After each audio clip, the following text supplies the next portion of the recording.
Pemirsa, jelang masa purna tugas Presiden Joko Widodo memilih untuk berkantor di IKN. Sejumlah proyek strategis dikebut selama Jokowi berkantor di sana seperti bandar udara hingga peresmian hotel pertama. Ya, mengapa kemudian Presiden Joko Widodo memilih untuk berkantor di IKN selama 40 hari sebelum pelantikan Prabowo Gibran?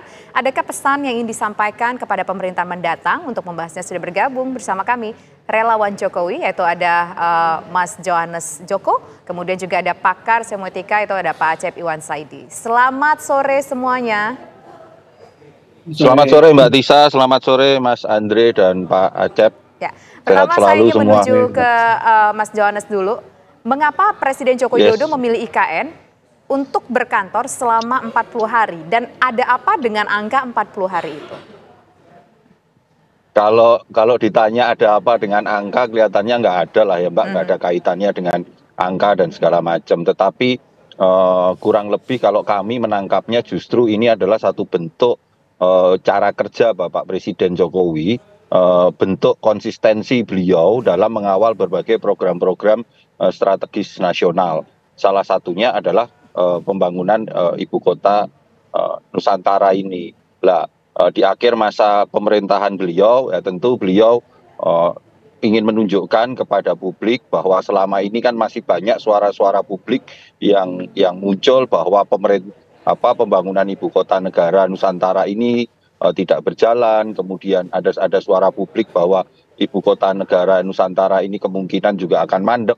Semuanya itu ditepis dengan kehadiran beliau di akhir masa pemerintahan ini dengan berkantor di sana, di mana gedung-gedung khususnya gedung kepresidenan itu sudah jadi, mulai dari gedung Istana Negara, kemudian ada Istana Garuda. Ini salah satu yang mesti dipegang gitu. Yang kedua adalah sama-sama kita ketahui bahwa IKN ini kan simbol dari lompatan bangsa begitu Pak. Simbol dari kemajuan bangsa. Kehadiran Bapak Presiden selama 40 hari ke depan sampai beliau nanti menyelesaikan tugasnya itu adalah bukti komitmen bahwa lompatan ini harus diteruskan gitu. Apa yang sudah dilakukan ini diteruskan baik oleh bukan hanya oleh pemerintahan presiden terpilih berikutnya Pak Prabowo, tetapi ini harus menjadi komitmen bersama bangsa ini, karena pembangunan ibu kota Nusantara adalah pembangunan ibu kota, pembangunan sebuah kota yang memang disusun, dirancang dengan baik, dan inilah yang akan menjadi simbol dari kemajuan bangsa kita ke depan, di mana pembangunan kota-kota itu harus direncanakan dan ditata dengan baik sehingga kita bisa memulai melangkah menuju Indonesia Emas 2045. Itu sih Mbak Tisa dan Mas Andro. Baik Mas Johannes, kita ke Kang Acep. Ketika Presiden Jokowi di IKN selalu mengatakan dan ingin mendorong transformasi IKN sebagai kota masa depan. Tapi Kang Acep melihatnya 40 hari kehadiran Presiden Jokowi, bukan hanya presidennya saja tapi seluruh menteri kabinetnya juga diajak untuk rapat kabinet di sana. Apa sebenarnya dari perspektif semiotika Kang Acep bisa lihat? Baik, terima kasih Mas Andro. Saya ingin mulai dari pertanyaan, adakah nilai urgensi Pak Jokowi harus berkantor selama 40 hari di IKN ya, dalam masa terakhir jabatannya? Secara substansial, saya sebenarnya tidak menangkap urgensinya. Kalau hanya mengawal pembangunan, toh itu bisa dilakukan di Jakarta, dan di sana juga sudah ada kepala otorita IKN yang notabene orang yang dipercaya.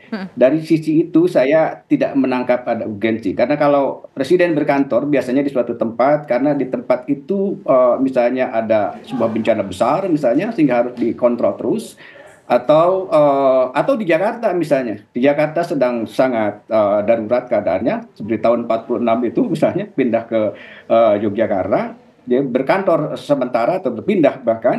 Nah, saya tidak menangkap di kedua tempat itu. Yang ada kan di IKN sedang terjadi pembangunan. Apakah kemudian kehadiran presiden di sana itu akan mendrive atau mendorong lebih cepatnya pembangunan itu? Menurut saya bisa dilakukan dengan mekanisme yang lain. Nah, karena saya tidak menangkap itu, maka bagi saya secara semiotik, apa yang dilakukan oleh Presiden Jokowi adalah sebuah statement atau tindakan semiotis, ya. bahwa ini adalah sebuah pernyataan skematis, IKN sudah bisa ditempati sebagai sebuah kantor. Jadi seperti yang dikatakan tadi oleh Pak Johannes, ini barangkali memang untuk menepis apa yang dikritisi banyak pihak terhadap pembangunan di di IKN selama ini. Jadi Pak Jokowi sedang ingin mengatakan bahwa IKN sudah bisa ditempati sebagai sebuah kantor, meskipun hanya untuk sementara, ya. Dan kemudian terakhir membawa perangkat pentingnya ke sana. Saya kira itu pernyataan pertama. Jadi secara semiotis Pak Jokowi sedang ingin meningkatkan tanda IKN sebagai ibu kota ini dari sign ya, sesuatu yang diperdebatkan dalam ketegangan pada satu tanda yang legislatif bahwa dinyatakan ini loh sudah selesai dalam tanda kutip ya, saya sudah bisa berkantor di sini ya. Karena sebenarnya kalau hanya untuk bekerja kan di Jakarta malah lebih ini tentu saja ya lebih efektif, tapi di sana itu memang untuk menyatakan itu yang pertama. Nah, karena itu pula Presiden Jokowi itu bukan hanya membawa perangkat seperti tadi para menteri dan lain-lain ya, TNI Polri ke sana, tetapi juga membawa influencer menurut saya. Jadi membawa influencer itu kan secara substansial nggak ada kaitan apa-apa gitu ya. Ini hanya ada kaitannya dengan persoalan bahasa. Ya, persoalan bagaimana citra keselesaian IKN itu telah dinyatakan setidaknya bahwa ini sudah bisa ditempati sebagai sebuah kantor.